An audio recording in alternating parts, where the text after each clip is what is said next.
detain you. Detain me for what? What are you detaining me for? Because... Do y'all see this? Hey. Look at this. Hey. An ugly confrontation caught on a Sacramento police body cam showing an officer struggling with a suspect who left his car running in front of a local 7-Eleven. Tonight, that man says police overreacted by confronting him over a rarely enforced law. Good evening, I'm Tony Lopez. And I'm Adrienne Moore. Now the NAACP says the arrest was racially motivated, and they're calling for an independent investigation. New tonight, CBS 13's Macy Jenkins is live at the Sacramento Police Department with more on the fallout from this confrontation. Macy.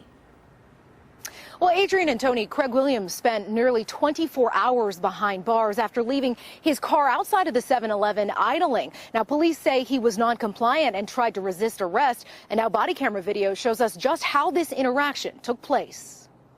Man, come on, man. Don't grab me. Don't grab me. Body camera video from a Sac PD officer shows Craig Williams in handcuffs Friday morning. I ain't did nothing, man. His arrest sparked by his idling car outside of 7-Eleven. It's a violation of city code. I'm trying to explain the law to you. Come on. No, there is no law. But how did it go from the officer's request ID, please.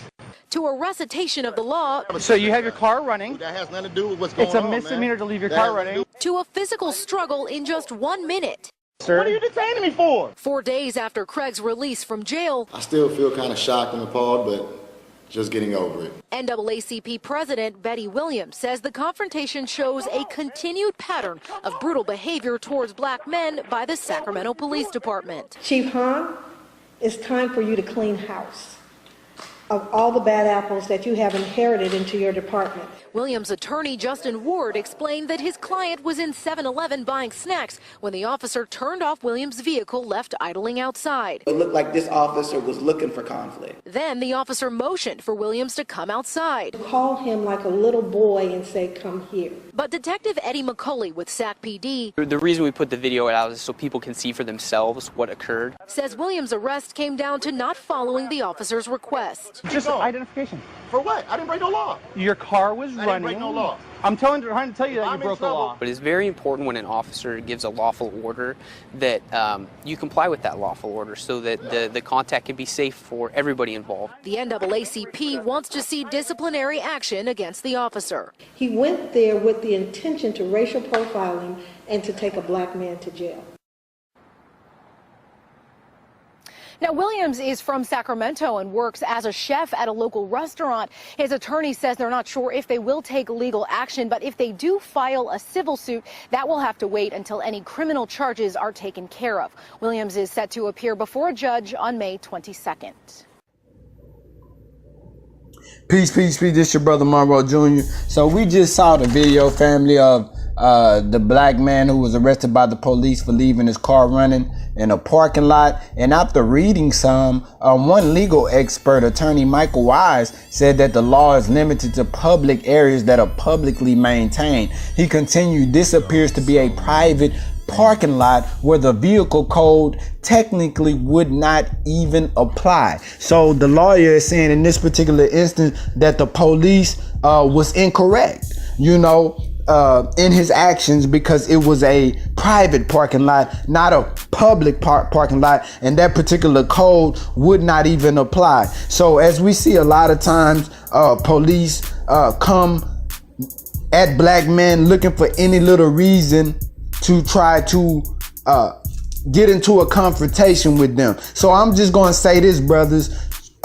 Even though the police might come at you with bad intent, with bad motives, with bad spirit, try to be as positive and respectful as possible. That's all we can do. You know what I'm saying? Even if he come at you like a devil, act like a god. You know what I'm saying? So, because really, in reality, it's just about getting them out your way.